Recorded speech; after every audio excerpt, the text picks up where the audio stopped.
Baxmayaraq ki, bəziləri, xüsusilə Vəhhabilər, Şiələri Rafizilərdən ayırırlar.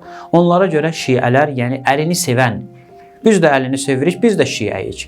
Amma Rafizilər əlini digərlərindən üstün bilən və Əli barəsində quluv edən şəxslərdir. Lakin belə də deyil. Həzrəti Peyğəmbər öz zamanında, hətta Həzrət Peyğəmbərin zamanında bir qrup insanlar Şiə adlandırdı və hətta bəzi hədislərdə də gəlib ki, ya Əli, sən və sənin Şiələrin humul faizun, onlar nicat tapacaqlar. Və hətta buyururlar ki, Həzrət Əli əleyhissalamın ətrafında Salman, Miqdad, Əbu Zər, bunlara deyirdilər Əlinin Şiələri, Əlinin tərəfdarları.